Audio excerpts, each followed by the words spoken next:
For 29 years, every family holiday came with a whisper of dread. Where would I sit? Because in my family, a simple chair was never just a chair. It was a brutal verdict on my worth. The dread always started about a week before any major holiday. It wasn't the typical stress of finding the right gift or planning a dish to bring. It was a cold, heavy knot that would settle in my stomach, a familiar ghost of holidays past. This ghost always whispered the same question. Where will you sit? It sounds so trivial, doesn't it? A seat at a table. But in my family, that seat was everything. It was a symbol of status, of belonging, of being seen as a real, contributing adult. And for 29 years, I had never truly had one. Our family's sacred artifact was the dining room table, a massive dark oak monstrosity that my great-grandfather had apparently built with his own 2 hands. It could seat 12, and on Thanksgiving and Christmas, every single spot was claimed with the ferocity of a land grab. My parents, of course, sat at the heads. The remaining 10 seats were a battlefield. My older brother, Mark, his wife Jessica, and their 3 perfect children always got prime real estate.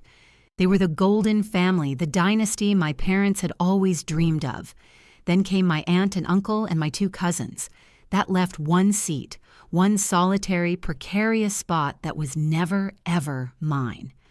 For years, my spot was the wobbly stool at the end of the kitchen counter, where I'd have to twist my body to even see the dining room. Then, when I was a teenager, I was promoted to a folding card table set up in the hallway, a sort of sad, one-person satellite island. My mother would call it the cozy corner. I called it Siberia. I'd eat my turkey and mashed potatoes while people squeezed past me to get to the bathroom, bumping my chair every single time. "Oh, sorry, Clara," they'd say, not sounding sorry at all. The message was clear. You are an obstacle. You are in the way. I'd tried to fight it, of course. When I was 24, I'd finally landed a great job as a software engineer. I was making good money, living on my own, and I felt like I had finally earned my place. That Thanksgiving, I walked in and saw the usual setup. The glorious oak table gleaming under the chandelier and my lonely card table in the hall. "Mom," I'd said, trying to keep my voice even, "I'm an adult. I make a salary. Can I please sit at the actual table this year?" My mother gave me her patented look of pained martyrdom. "Oh, sweetie, don't be dramatic. You know how it is. Mark and Jessica have the kids, they need the space, and your Aunt Carol's hip has been acting up. She needs a proper chair." "There's a spot right there," I said, pointing to an empty chair between my cousin and my father. "That's for little Timmy's booster seat," Jessica chirped, swooping in from the kitchen with a tray of deviled eggs. She didn't even look at me. "We can't have him at a flimsy card table. He'd just knock it over." Little Timmy was 4. I was 24. But his comfort, his potential to make a mess, was more important than my dignity. I ate in the hallway that year, the metallic tang of resentment mixing with the taste of cranberry sauce. But this year was supposed to be different. This year, I had Alex. He was the first serious boyfriend I'd ever had, a kind, intelligent architect who looked at me like I was the only person in the room. He made me feel seen, valued, and I was bringing him home for Thanksgiving. This wasn't just about me anymore. It was about him, too. He was my partner, my +1. Surely they had to make room for 2 now. They couldn't possibly relegate a guest, a potential new member of the family, to Siberia. I decided to be proactive. I called my mom a full week in advance, my heart thumping with a mixture of hope and anxiety. "Hey, Mom," I began, trying to sound casual. "Just confirming we're still on for Thursday. And remember, I'm bringing Alex. I'm so excited for you all to finally meet him." "Of course, honey. We can't wait." Her voice was saccharine sweet, a warning sign I'd learned to recognize. I took a deep breath. "Great. So I was just thinking about the seating. With 2 of us coming, could you make sure to save us 2 seats at the main table? It's really important to me that Alex feels welcome." There was a pause on the other end of the line. I could almost hear the gears turning in her head, the calculus of family politics being run. Well, honey, you know how packed it gets.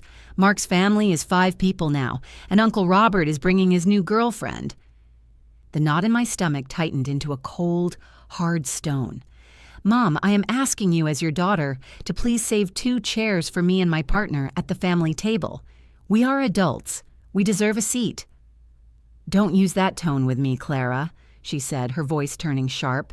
You're making this so difficult. It's just a chair. Family is about being together, not about where you park your behind. We'll figure something out, don't you worry. She hung up before I could say anything else. We'll figure something out. The 4 most terrifying words in my mother's vocabulary. It was her code for, I'm not going to deal with this, and you're going to be disappointed. Still, a pathetic little flicker of hope remained. Alex was a guest, a brand new person. They couldn't be that rude, could they? They wouldn't humiliate me in front of him. When Thursday arrived, I spent an hour on my hair and makeup. I wore a new dress, a deep emerald green that Alex said made my eyes sparkle. We picked up a ridiculously expensive bottle of wine and a homemade pecan pie, my father's favorite.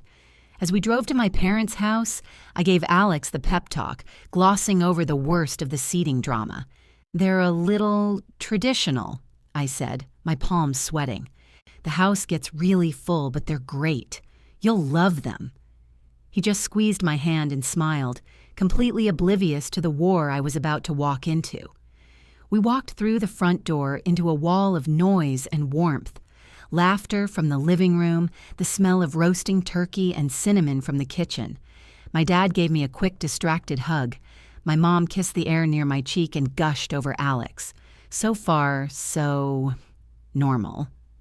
Mark gave Alex a firm, assessing handshake, while Jessica offered a thin-lipped smile that didn't reach her cold eyes. "Dinner's almost ready," my mom called out. "Everyone, find your places." My heart hammered against my ribs. This was it, the moment of truth. I took Alex's hand, leading him from the living room toward the dining room. "Let's go grab our seats," I said, forcing a bright, confident smile I didn't feel. We stepped through the archway into the dining room. The table was a picture of holiday perfection. The good china was out, the silver was polished, and elaborate name cards sat at every place setting. I scanned the table, my eyes darting from name to name. Mom, Dad, Mark, Jessica, Timmy, Emily, Chloe, Aunt Carol, Uncle Robert, his new girlfriend Tiffany, my cousins David and Lisa. Every single one of the 12 oak chairs was accounted for. There was no room, not for one person, let alone 2. Panic began to crawl at my throat. I looked around the room, desperately searching for the something my mother had promised to figure out. Maybe she'd set up a smaller table for us right next to the main one?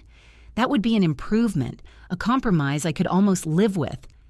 My eyes scanned past the china cabinet, past the buffet table laden with side dishes. And then I saw it. Tucked into the far corner of the living room, practically behind the sofa, and next to a mountain of winter coats slung over a chair, were 2 metal folding TV trays, the kind you use for eating pizza while watching a movie. On each one was a paper plate, a plastic fork, and a paper napkin. There were no name cards. There was no need. We were the leftovers, the afterthoughts. They hadn't just forgotten to save us seats. They had intentionally created a zone of exclusion, as far away from the family table as they could physically manage, and still have us in the same house. A strange buzzing started in my ears, drowning out the festive chatter from the other room. For a moment, I thought I was having an out-of-body experience. I could see myself standing there in my new emerald dress, hand in hand with the wonderful man I loved, staring at 2 rickety metal trays that represented my exact worth in this family. 0. Less than 0. We were a logistical problem that had been solved with the grace of a janitor clearing out a storage closet. Alex's hand tightened around mine. He leaned in, his voice a low murmur meant only for me. "Clara? What's going on? Is this some kind of joke?" He was trying to give them the benefit of the doubt, a courtesy I had run out of years ago. I couldn't speak. I just shook my head, my eyes still locked on the pathetic paper plates. I imagined the conversation that must have happened. My mother, wringing her hands, saying, "What are we going to do about Clara and her friend?" And Jessica, my perfectly coiffed sister-in-law, probably suggested this with a smirk. "Oh, just stick them on the TV trays in the corner. They'll be fine, they're young." As if on cue, my mother bustled out of the kitchen, wiping her hands on her apron, her face a mask of frantic cheerfulness. "There you are. Find your spots, you two? Isn't this cozy? This way you can have a nice private chat without all the noise from the big table." The buzzing in my ears stopped, replaced by a glacial calm. The years of swallowing my disappointment, of forcing smiles while my insides churned, of telling myself, "It's just a chair," they all solidified into a single, diamond-hard point of clarity. She didn't see it as an insult. Or worse, she did, and she was trying to gaslight me into believing it was a privilege. I let go of Alex's hand and walked toward her, my heels clicking softly on the hardwood floor. She was still smiling, but her eyes darted nervously from me to Alex and back again. "Mom," I said, my voice dangerously quiet, "can I speak to you in the kitchen for a second?" Her smile faltered. "Oh, honey, the turkey is just about to come out." "Now," I said. It wasn't a request. In the kitchen, the heat from the oven was a blast furnace. I closed the swinging door behind us, shutting out the family. "What is this?" I asked, gesturing back toward the living room. "Clara, I told you we would figure something out," she said, turning away to fuss with a pot on the stove. "We're at capacity. Tiffany, Robert's girlfriend, is new. I had to make her feel welcome right next to him. You understand?" "She's been dating him for 6 weeks," I said, my voice shaking with a rage that was terrifyingly new to me. "I have been your daughter for 29 years. You prioritized a complete stranger over your own child." "Don't be so dramatic," she hissed, finally turning to face me. Her face was flushed, her eyes hard. "You are making this into a federal case over nothing. It's a meal. Your problem, Clara, has always been that you are so sensitive. You always have to be the center of attention."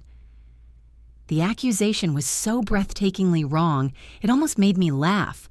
I, the girl who spent every holiday literally pushed into the margins, was being accused of wanting to be the center of attention. All I had ever wanted was to be included, to be a part of the circle, not an orbiting moon.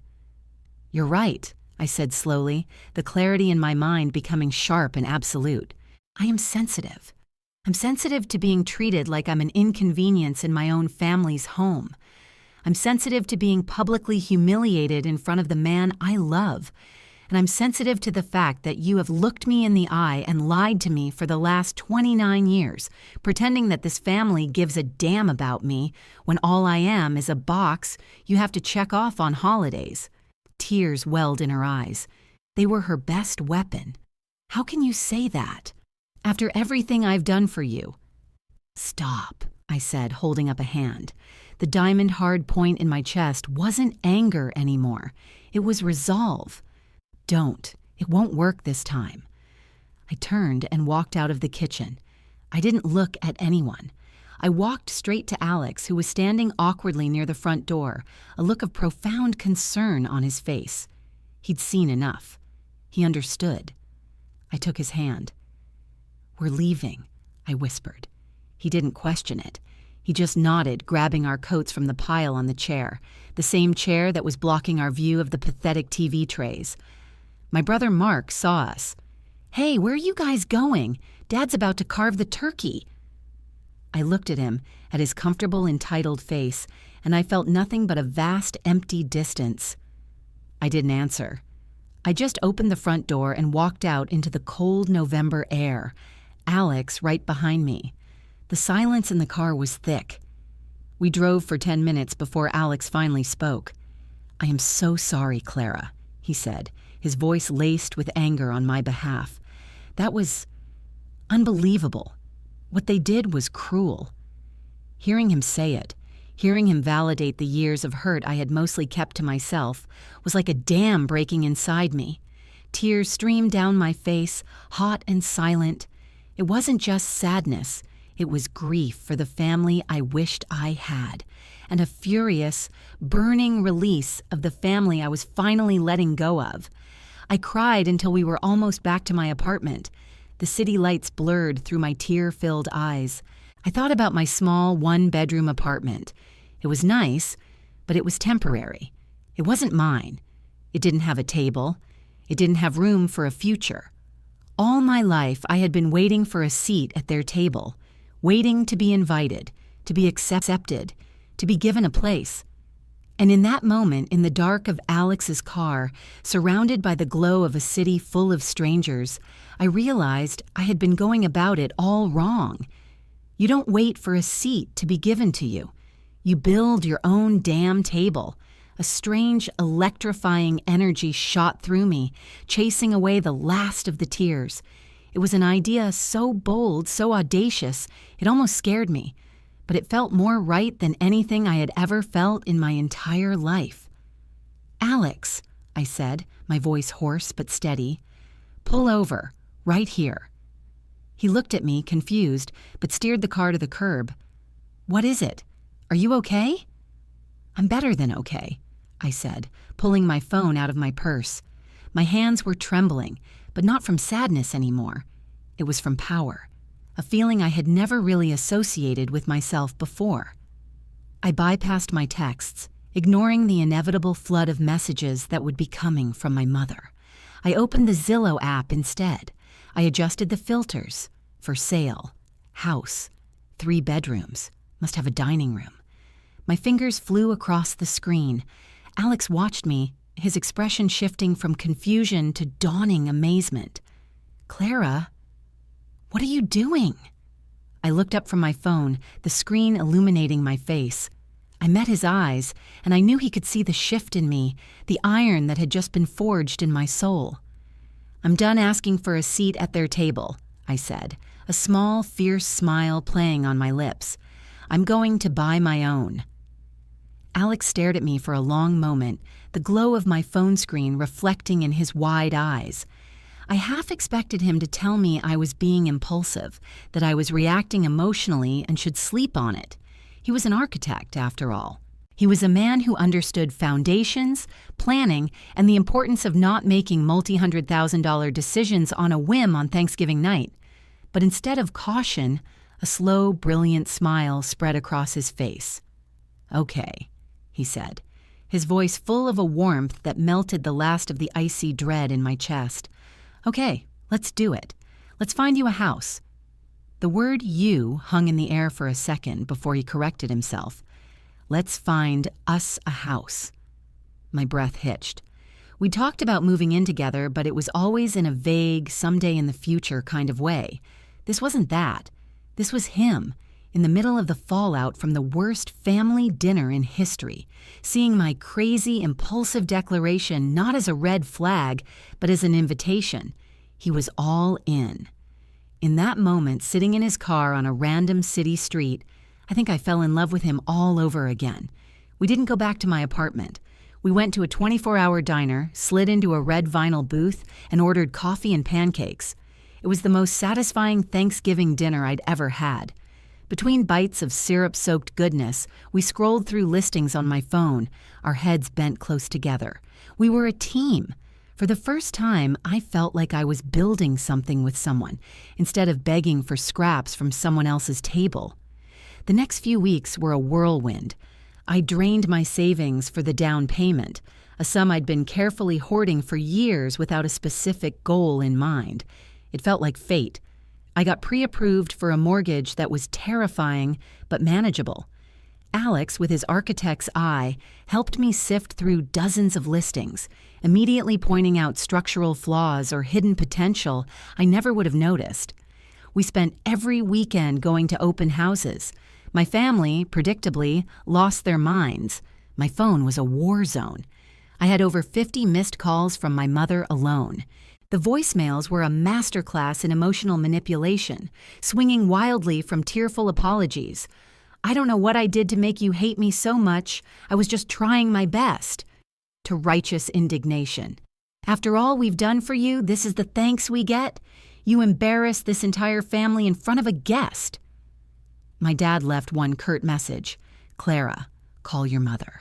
You're breaking her heart. Mark and Jessica sent me sanctimonious texts about the importance of family and forgiveness, which I immediately deleted. I didn't answer any of them. I was done with their script. I was writing my own now, and they weren't characters in it. The only one I responded to was my Aunt Carol, my mom's sister.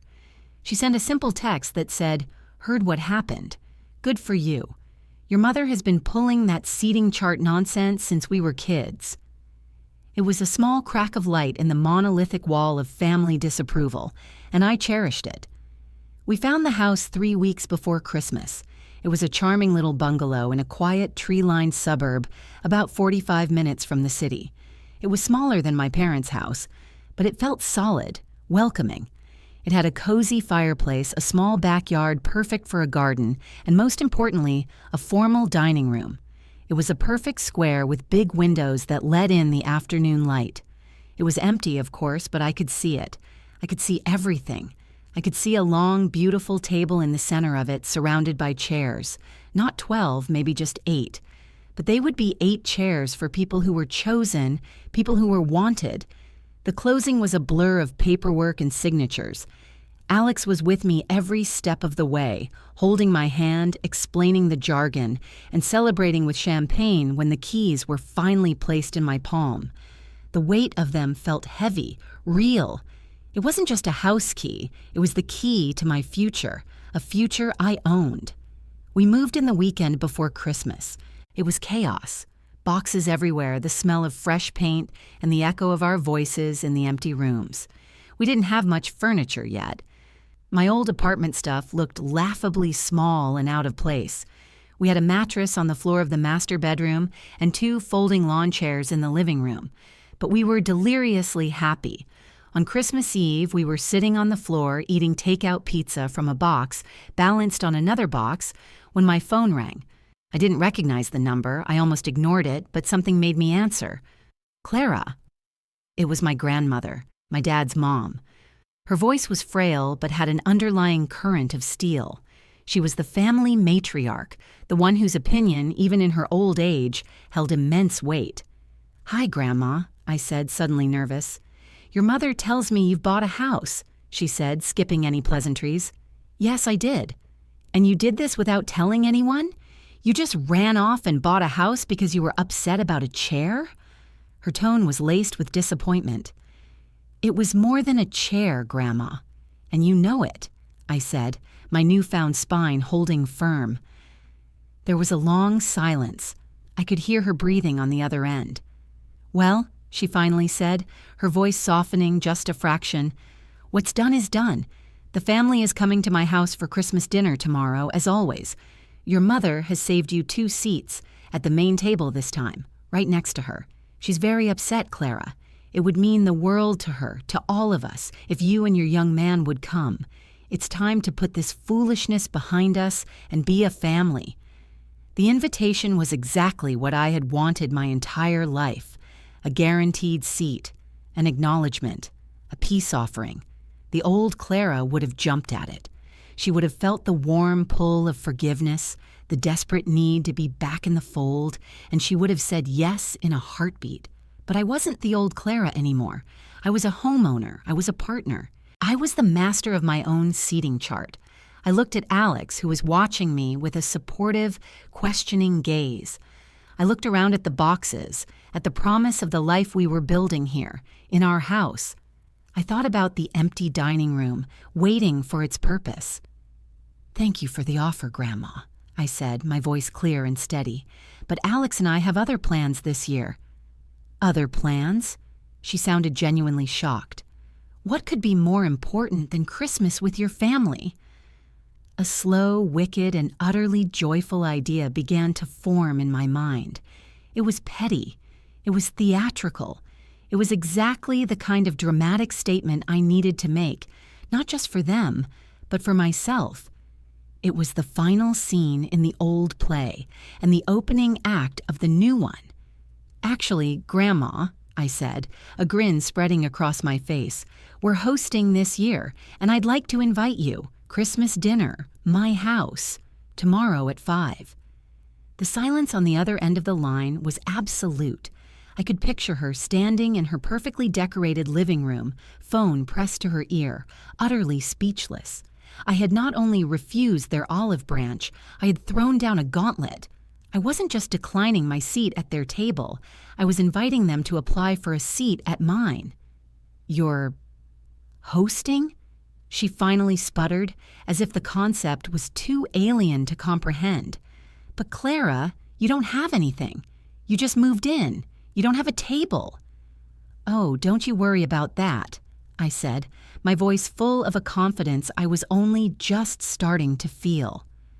"I'll figure something out." I hung up the phone before she could reply, echoing my mother's dismissive words back into the universe. Then I turned to Alex, my heart pounding with adrenaline and terror. "We're hosting Christmas dinner," I announced, "for my entire family, tomorrow." Alex's eyes widened.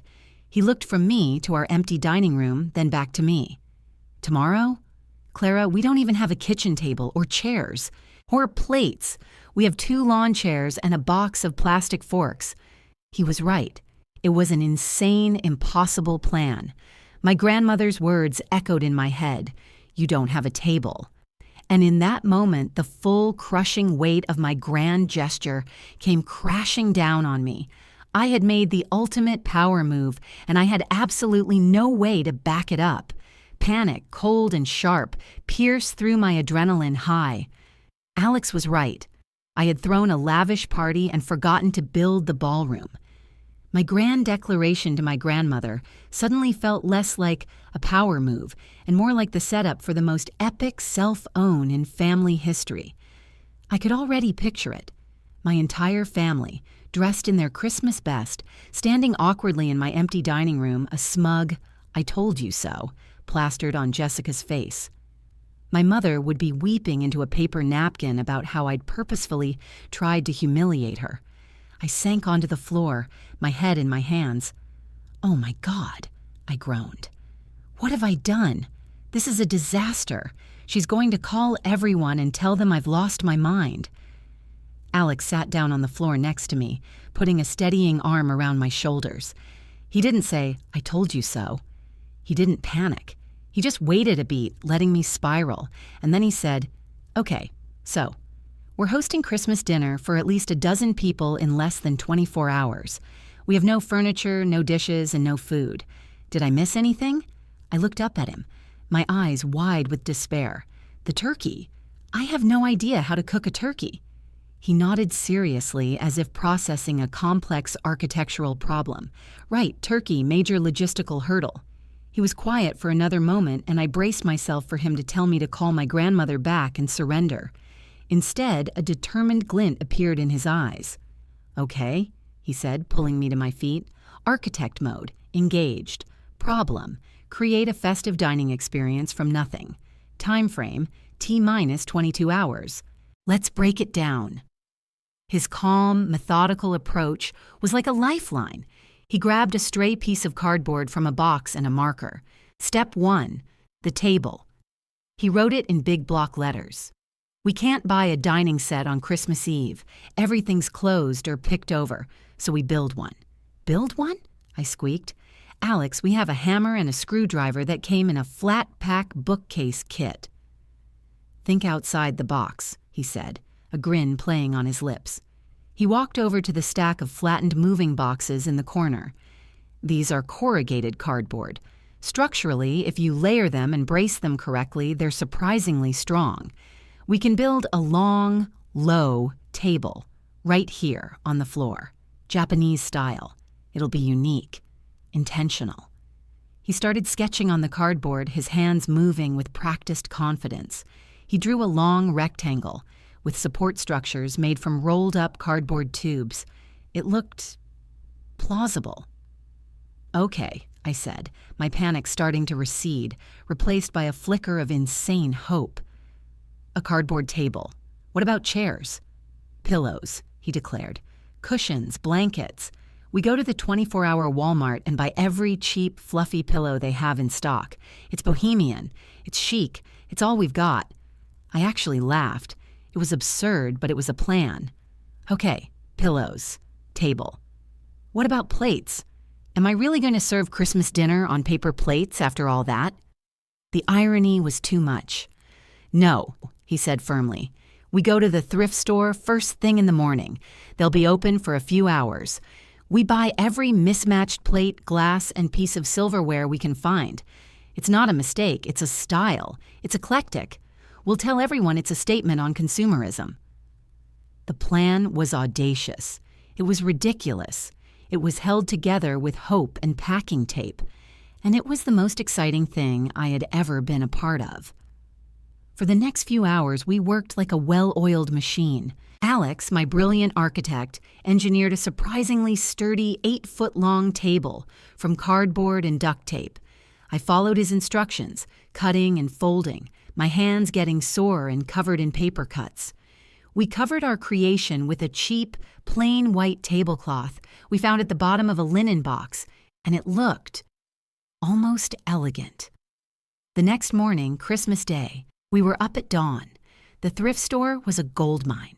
We found vintage floral plates, heavy crystal tumblers, and ornate mismatched silverware that looked like it had come from a dozen different family estates. We spent $63 and walked out with enough service for 14 people. Next was Walmart for pillows, a mountain of them in shades of cream, green, and burgundy. Then the grocery store. It was pure chaos, a battleground of last-minute shoppers. We grabbed the last, slightly too small turkey, bags of potatoes, cranberries, green beans, and a stack of pre-made pies. I found a quick roasting guide on my phone, and we prayed. By 3 o'clock, our house was transformed. The cardboard table sat low in the center of the dining room, surrounded by a plush sea of pillows. The mismatched place settings looked charming and deliberate. I'd found some candles, and their warm glow reflected beautifully off the old silverware. The house smelled incredible, like roasting turkey and cinnamon and home. It wasn't the picture-perfect holiday scene from a magazine, but it was ours. We had built it, literally, from the ground up. I stood back, looking at our creation, and felt a swell of pride so intense it brought tears to my eyes. Alex came and wrapped his arms around my waist from behind. "See," he whispered in my ear, "we built our own table." At 4:30, my phone buzzed. It was a text from my cousin, Lisa. "We're all at Grandma's. Mom says you invited everyone over. Is this for real?" My heart hammered. "Yes," I typed back. 5 p.m., here's the address. Oh? Another text, this time from my brother, Mark. "Clara, this is ridiculous. Get over here right now. You're ruining Christmas." I ignored him. My hands were trembling as I smoothed the tablecloth for the 10th time. Would anyone even show up? Had I gone through all this just to eat a 12-pound turkey with Alex on the floor? Maybe that wouldn't be so bad. At 5 o'clock on the dot, there was a knock at the door. Alex and I looked at each other, our eyes wide. He squeezed my hand, and I walked over and opened it. Standing on my new front porch, looking hesitant and uncomfortable, were my Aunt Carol and my Uncle Robert. Robert wasn't holding the hand of his new girlfriend, Tiffany. He was alone. "Carol, Uncle Robert," I said, shocked. "Come in." "We weren't sure if we should," Aunt Carol said, stepping inside and looking around at the boxes. "Your mother is having a fit, but we were curious." Her eyes landed on the dining room, on our magnificent, insane, beautiful cardboard table. A slow smile spread across her face. "Well, I'll be," she breathed. "You really did it." 10 minutes later, another car pulled up. My cousins, Lisa and David, got out. They brought a bottle of wine and an appetizer. "No way we were missing this," Lisa said with a grin, handing me the bottle. But as the minutes ticked by, my heart began to sink. My grandmother hadn't come, and neither had my parents or Mark's family. The core of the opposition was holding strong. It was going to be a small, fractured Christmas dinner after all. I tried to hide my disappointment, focusing on my aunt and cousins, who were happily arranging themselves on the pillows. Just as I was about to give up hope, at nearly 5:30, a familiar minivan pulled into my driveway. My parents' minivan. Mark and Jessica's SUV pulled in right behind it. I held my breath. The doors opened and my entire family piled out. My mother, my father, Mark, Jessica, and their 3 children, all dressed up, all looking deeply uncertain. They walked up the path in a tight, defensive cluster. I opened the door before they could knock. My mother stood on the front step, her purse clutched in her hands like a shield. Her eyes were red-rimmed, but she was here. She stared at me, then her gaze drifted past me into the dining room. She saw the low table, the pillows, the candles. She saw her sister and her niece and nephew sitting on the floor, laughing.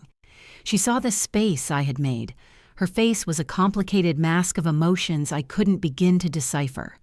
Anger, hurt, and something else. Something that looked almost like grudging respect. "Clara," she said, her voice barely a whisper. "What is all this?" I stepped back, holding the door open wide. "This is Christmas dinner, Mom," I said, my voice steady. "Welcome to my house. Welcome to my table. There's a seat for everyone." My mother stood frozen on the threshold, her meticulously applied holiday makeup doing little to hide the storm of emotions warring across her face. Behind her, my father looked deeply uncomfortable, his hands shoved in his pockets. Mark and Jessica had matching expressions of disbelief and disdain. Little Timmy, however, broke the spell. "Whoa, a floor party!" he yelled, trying to push past his mother's legs.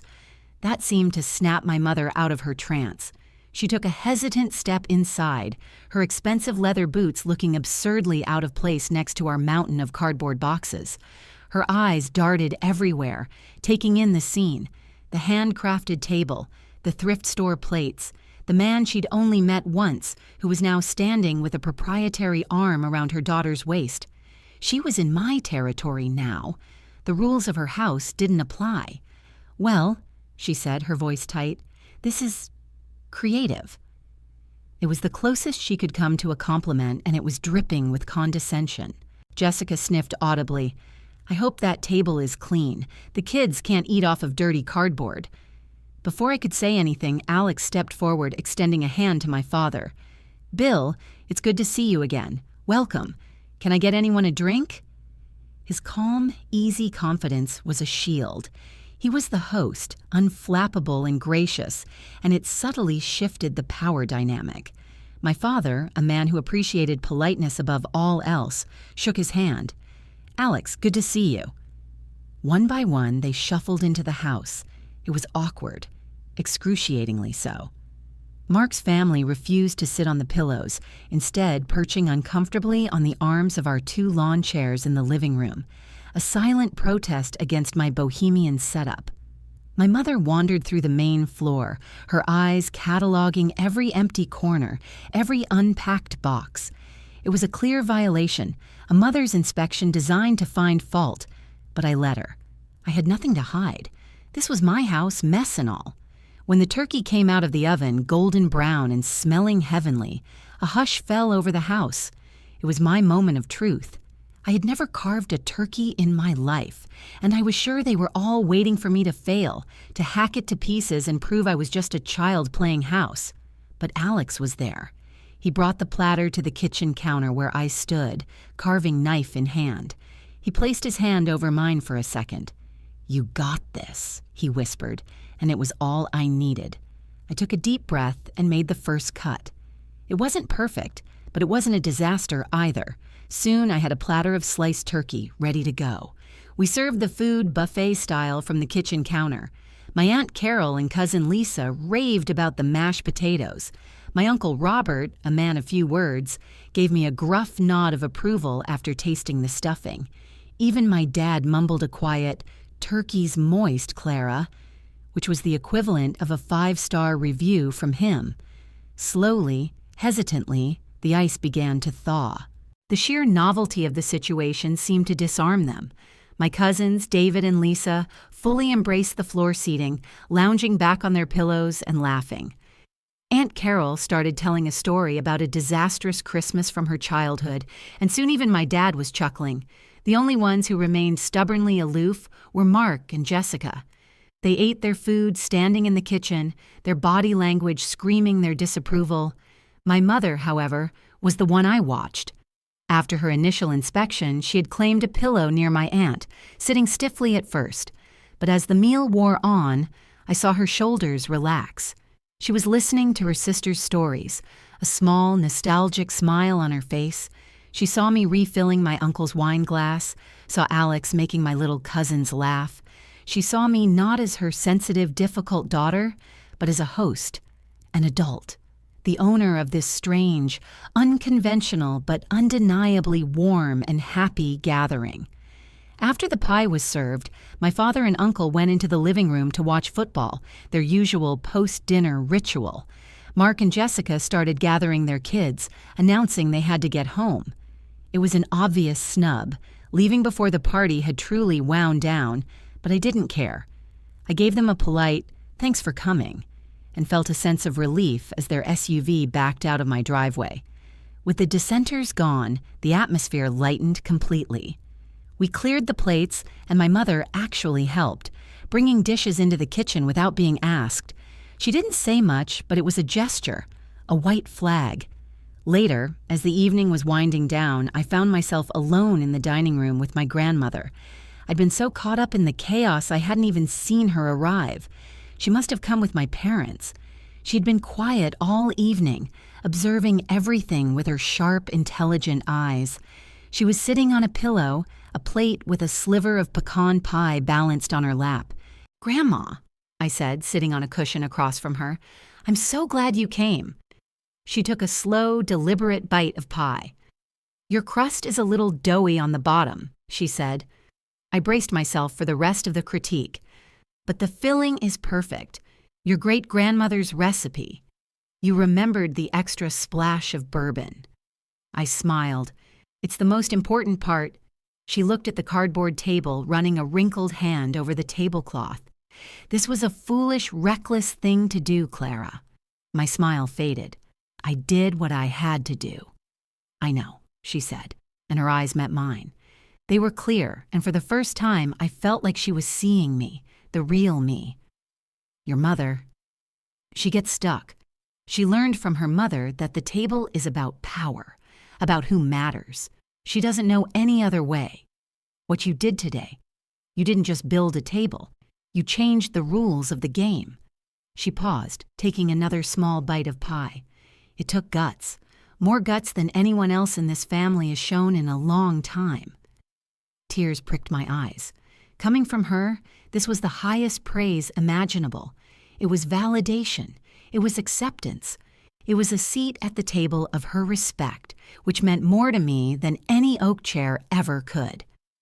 Just then, my mother walked into the room, holding 2 mugs of coffee. She stopped when she saw us talking. She offered one to my grandmother, who took it with a nod. Then she held the other one out to me. "Clara," she said, her voice soft, hesitant, I've been thinking about the house." I took the mug, my heart starting to pound again. I had no idea where this was going. "It's a good starter home," she continued, refusing to look me in the eye, instead focusing on a loose thread on the tablecloth. "But it needs a lot of work, and you don't have any proper furniture. Your father and I were talking. We're not getting any younger, and our house is much too big for us now." She finally lifted her eyes to meet mine. They were full of a desperate, terrifying hope. "We want to give you our house," she said.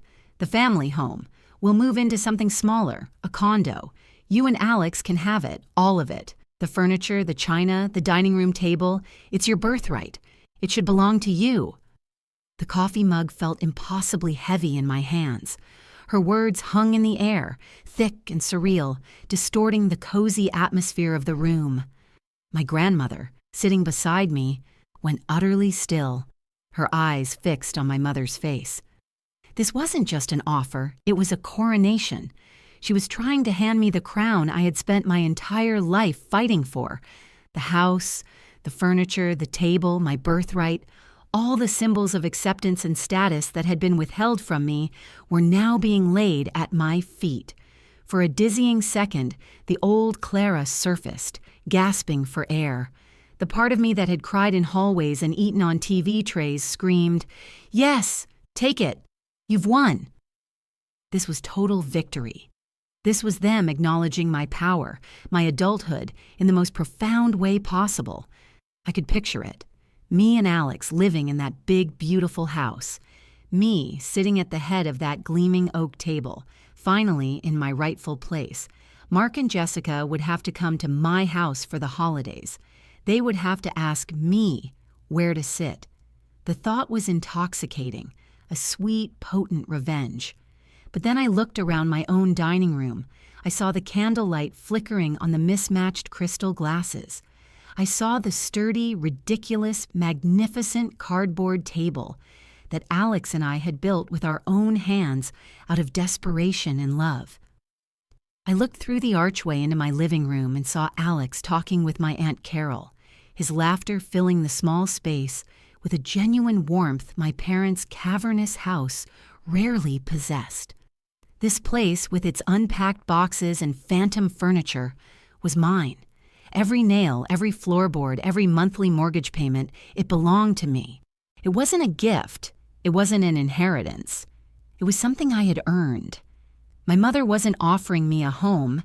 She was offering me a gilded cage, a way to pull me back into her orbit, to reestablish the old dynamics under a new roof. If I took her house, I would be forever indebted. Every dinner party, every holiday would come with strings attached. The table would be mine, but the rules would always be hers.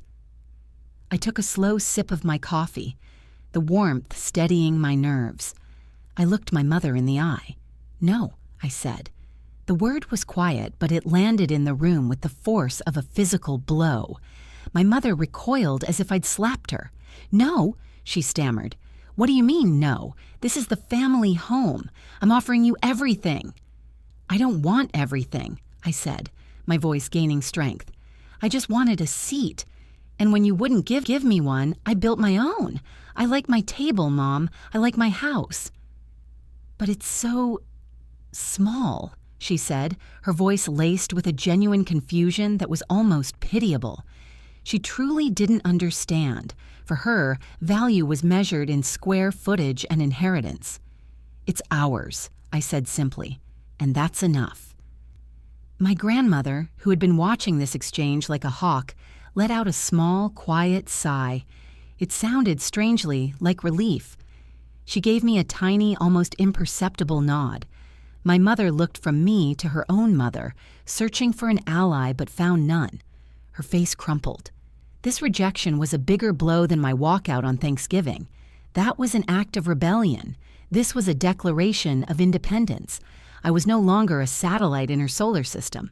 I had my own gravity now. "I don't understand you, Clara," she whispered, her eyes welling up with the familiar tears.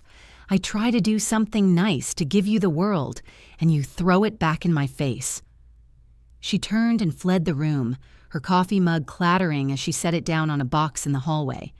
The rest of the evening was a quiet affair. My grandmother left soon after, squeezing my hand tightly as she said goodbye.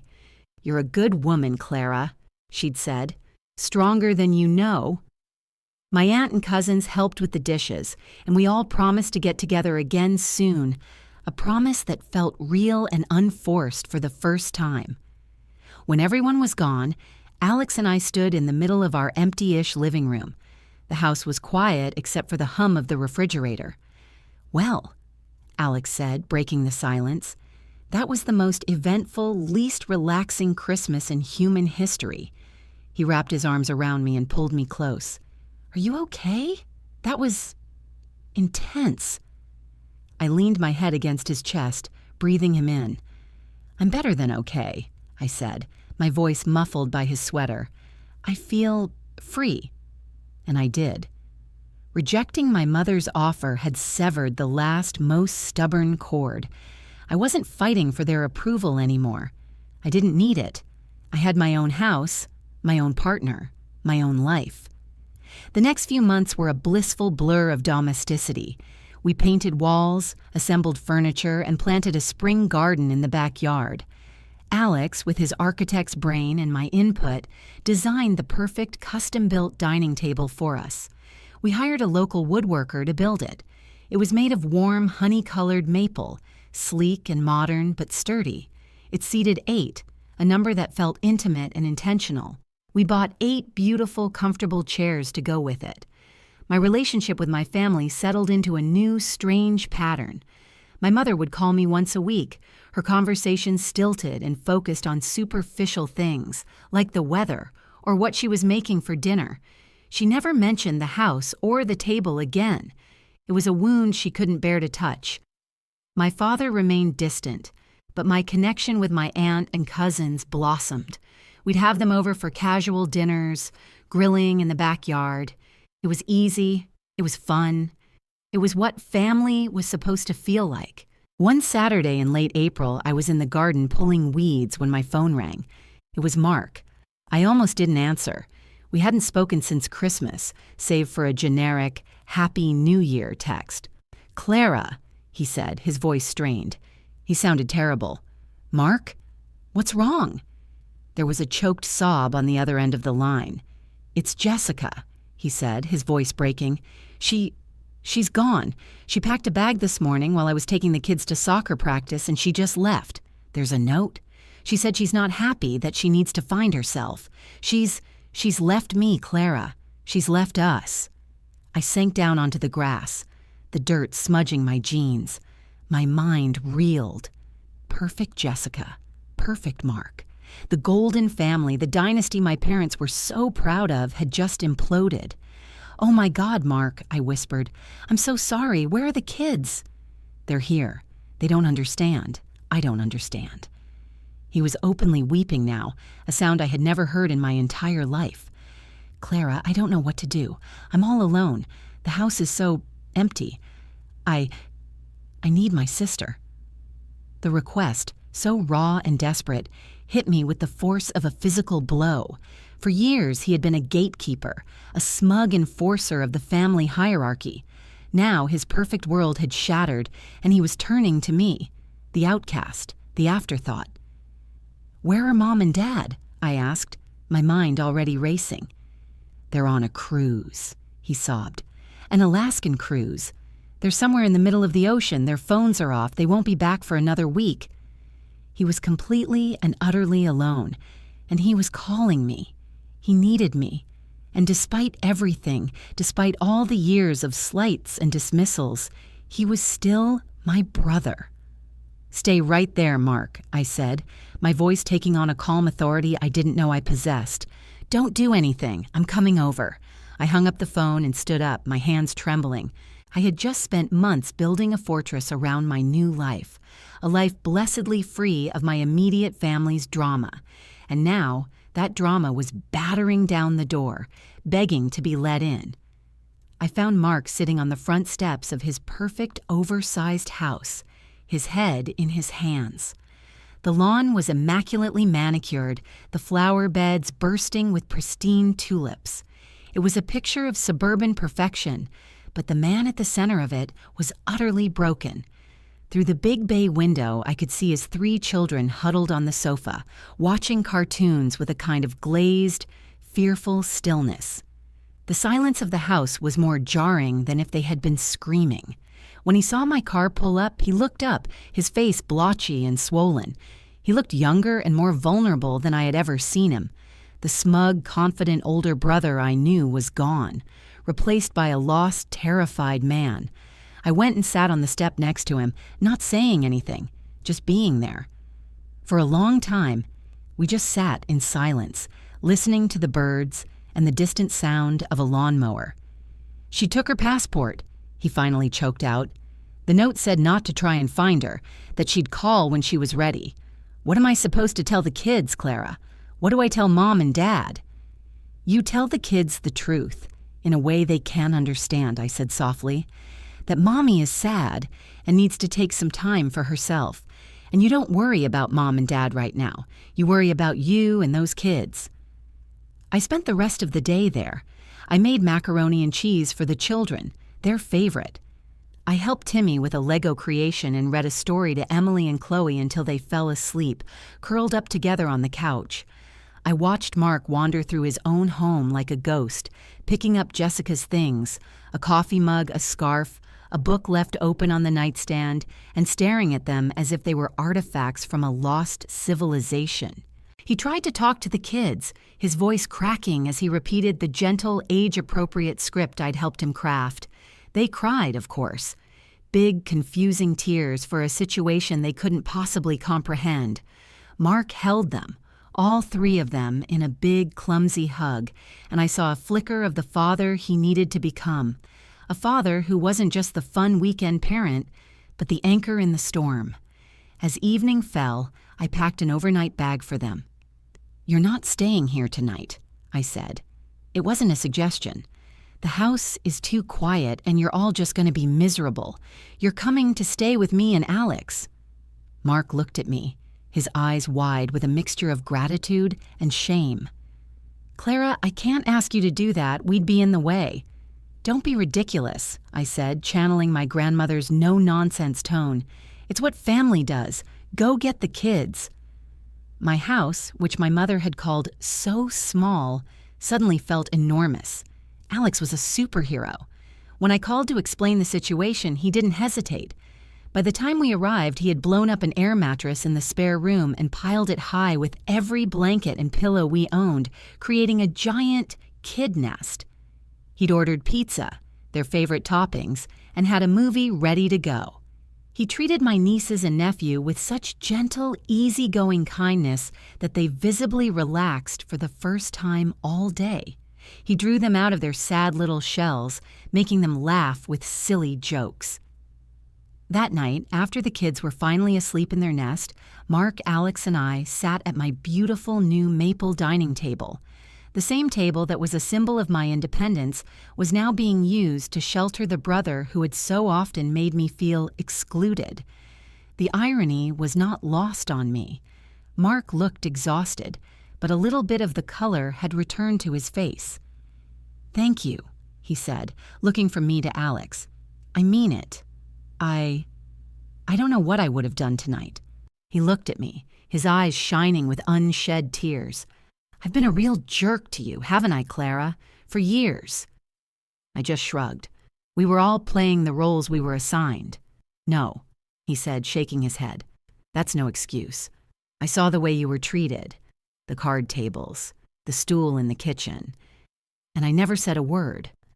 I liked being the favorite. I liked having the best seat. It made me feel important." His confession hung in the air, honest and ugly. I was so busy protecting my place at the table, I never stopped to think about how it felt to not have one at all. I am so sorry. It was the apology I had waited my entire life to hear. And strangely, now that it was here, the anger I had held onto for so long just dissolved. It was like opening a fist I didn't even realize I'd been clenching. All I saw was my brother, hurting and lost, and all I felt was a deep, quiet compassion. Mark and the kids stayed with us for the entire week until my parents got back from their cruise. It was chaotic and messy. My house was littered with toys and stray socks, but it was also filled with life. We fell into a routine. Alex and I would go to work, and Mark, who took the week off, would manage the kids. In the evenings, we'd all have dinner together at my table. Not a fancy formal dinner, but a noisy, chaotic, real family dinner. We talked. We listened. We started to heal the fractured pieces of our relationship. The day my parents were due back, a palpable tension returned to the house. Mark was a nervous wreck. "How am I going to tell them? Mom is going to lose her mind. Her perfect family is a sham." "We'll tell them together," I said. My parents walked into my house that afternoon, tanned from their cruise and laden with souvenirs. They stopped dead in the entryway, their smiles freezing on their faces as they took in the scene. Their 3 grandchildren were playing on my living room floor, and their son was sitting at my kitchen counter looking like a ghost. "What on earth is going on?" my mother demanded. her eyes wide with confusion and alarm. "Why is everyone here?" Mark stood up, his face pale. He opened his mouth to speak, but the words wouldn't come out.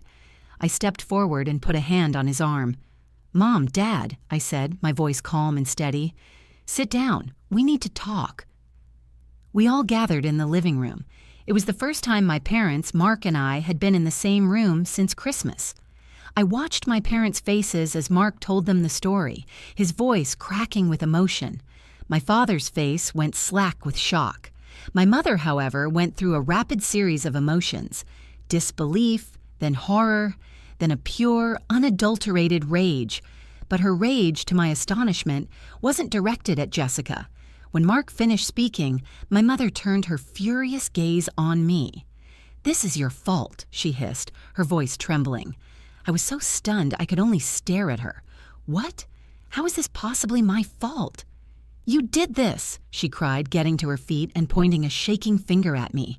"You and your selfishness. You upset the balance of this family. You bought this house. You refused to come home for the holidays. You put on that floor party and made a mockery of our family traditions. You showed everyone that they could just do whatever they wanted, that there were no rules." She was breathing heavily, her face flushed. "Jessica saw you.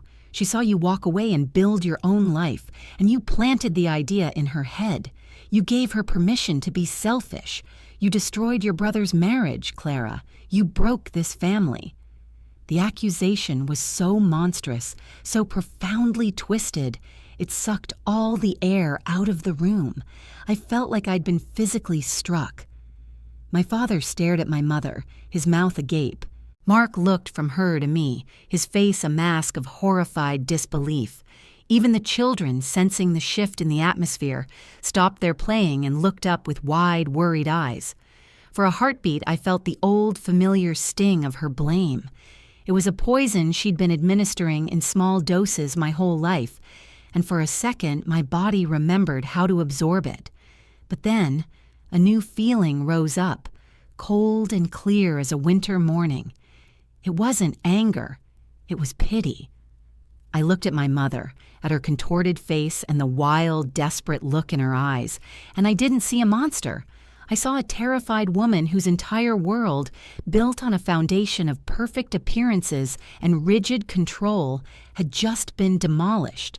She couldn't blame Jessica, the golden daughter-in-law she had handpicked. She couldn't blame Mark, her perfect son. And she certainly couldn't blame herself. So she did what she had always done. She blamed me, the outlier, the variable she had never been able to solve. I was the nail that stuck up, and I was finally getting hammered down. But I wasn't a nail anymore. I was a goddamn support beam. I stood up slowly, my movements calm and deliberate. I didn't raise my voice, I didn't cry, I just looked her straight in the eye. "No," I said, the word cutting through her tirade. "I am not going to let you do this. Not in my house." I turned to my brother. "Mark, what Jessica did is about her. It is not about me, and it is not your fault. Marriages are complicated. People are complicated. All you can do right now is be a good father to your children." Then I turned back to my mother. "And you think this family broke because I bought a house? This family has been broken for years. It's been held together with spit and obligation and a seating chart. It broke every time you valued appearance over feelings. It broke every time Dad stood by and said nothing. It broke every time Mark chose his status over his sister. Jessica didn't leave because of me. She left because she was suffocating, just like I was." The truth of my words hung in the air, undeniable and sharp. My father sank back into his chair, looking 100 years old. My mother just stared at me, her chest heaving, speechless for the first time in her life. She had no script for this. Her usual weapons, guilt, tears, blame, were useless against this new, unshakable version of me.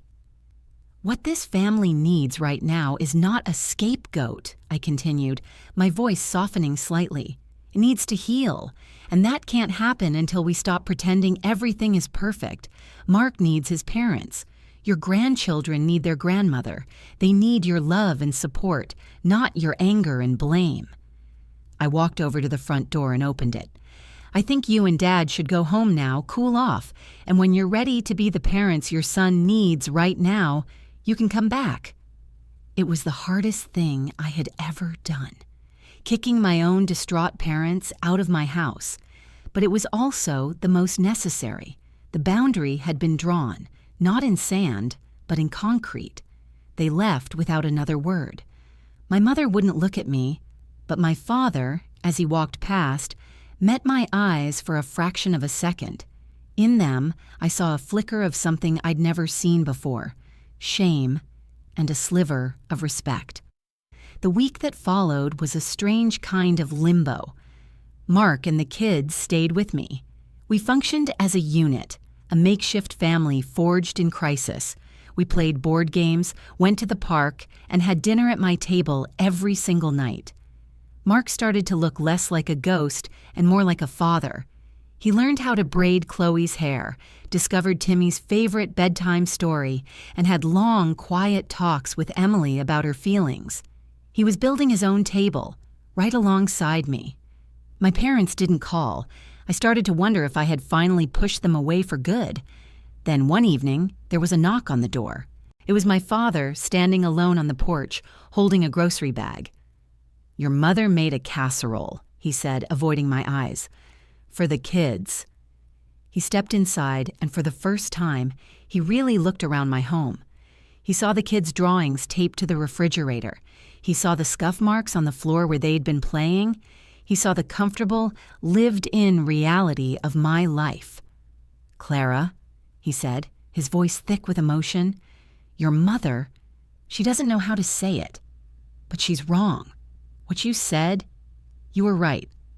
I've been absent. I let her run things. I let things happen that shouldn't have.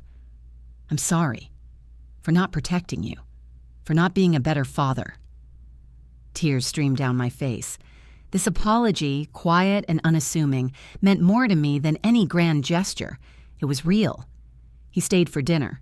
It was awkward at first, but Alex, ever the gracious host, drew him into a conversation about woodworking, and soon he was talking with Mark about building a new bookshelf for the kids' room.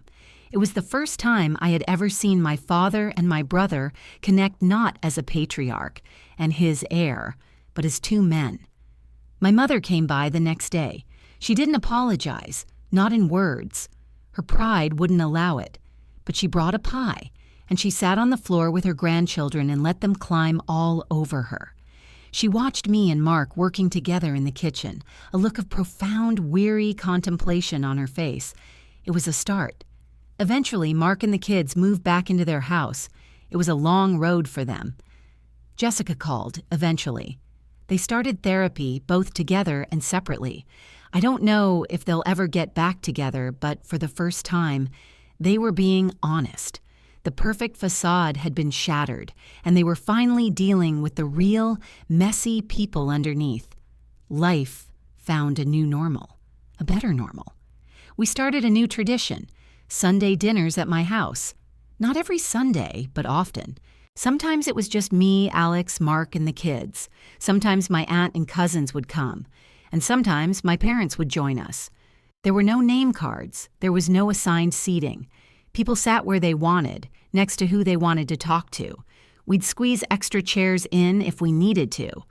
Sometimes the kids would eat on pillows on the floor, not because they had to, but because it was fun. My mother never complimented my house again. She never had to. Her presence was enough. Her willingness to come, to sit at my maple table, to be a guest in my home, that was her concession. It was her way of saying she saw me. One Sunday, months later, I was setting the table for dinner. My mother was in the kitchen, helping me chop vegetables. We worked in a comfortable silence. From the living room, I could hear a chorus of laughter.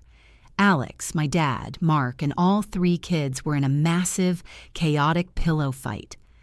My mother paused her chopping and listened, a small, genuine smile gracing her lips. "You have a good home, Clara," she said quietly, her eyes still focused on the carrots she was dicing. I looked from her to the scene in the living room, a perfect tableau of the life I had built. The noise, the mess, the joy, it was all mine. The dread that used to haunt me before every family gathering was gone, replaced by a deep, settled peace. I finally understood. It was never about the chair. It was about having a place where you belonged, a place you didn't have to fight for. It was about having a voice that would be heard. "I know, Mom," I said, my heart full. "I know I do." And for the first time, we both knew it was true. I had my own house, my own rules, and my own table. And at my table, there would always, always be a seat for everyone.